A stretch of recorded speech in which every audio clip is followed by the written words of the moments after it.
Thank you very much, dear organizers, dear participants to this fifth annual symposium of the Procedural Law Unit. Let me first both thank the organizers for their very kind invitation to address the audience with some words, but also apologize for not being able to be present in person today in Cyprus. Pre-existing commitments made it really impossible to travel to Cyprus this week. Nevertheless, I'm truly happy that you have chosen this year to dedicate the main focus of this fifth conference to the alignment scope of standards on judicial independence. As former president of the European Law Institute, the ELI, I have, of course, a particular interest in these standards. I followed the whole process within the ELI, supported the team when needed or possible, and participated to some presentations, as I consider that judicial independence is truly one of the central pillars of the liberal democracy. So let me thank once more the co-reporters, Professor Shimon Chetrit, Professor Sophie Turenne, Professor Friedrich Zoll, and Professor Lea Wortham for their incredible commitment and invaluable contributions to these standards. Judicial independence and liberal democracy under threat is indeed a very topical and actual theme, which I want to tackle merely by mentioning three simple thoughts. First, threats on judicial independence are more diverse than one may think at first sight. This is very much exemplified through the various aspects covered by the ELI Monscope standards.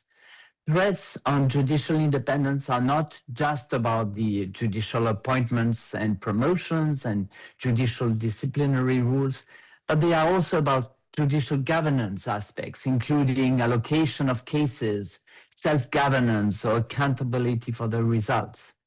Furthermore, the judicial independence may be affected by social media communication and rules on public communication by the judicial staff. These threats call for diverse answers, but with common understanding and underlying principles. And as the co-reporters liked to underline, this all needs to also be analyzed in light of the cultural background and state specificities. I was always referring during our discussions to the situations we have in Switzerland, where judges are appointed or elected by the parliament based on political affiliations.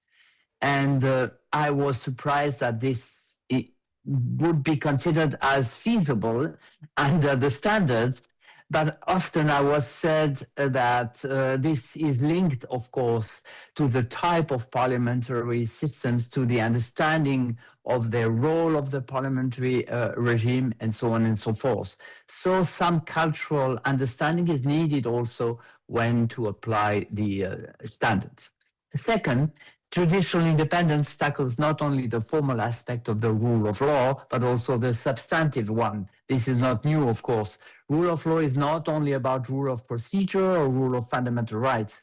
The exercise of the judicial power is one of the most important driving force to implement, but also to create the law, which requires independence, even if it tackles minor aspects, which added up together ensure, however, that the liberal democracy is functioning and is preserving our fundamental values. Third, judicial independence is also under threat because of the technological turn we are all facing. AI systems, or even high-risk AI systems as expressed by the European Union's AI Act, are infiltrating the judicial system as well. Attorneys are using them on a daily basis, but more and more judges are using them too, either per decision by authorities within the legal system, such as in the UK, or almost undercover, because some judges may be technologically interested and want to use them in the shadow of the law. We know that AI systems may replicate and even enhance biases linked to their training data sets, may produce bias resulting from the correlation data, which would and should not be correlated based on discrimination mechanism, for instance, and algorithms themselves may be problematic not only because of the risk of biases, but because they could lead to supporting private interests, which would undermine, again, the judicial independence. This means that courts need to understand and integrate this evolution into their functioning to remain independent.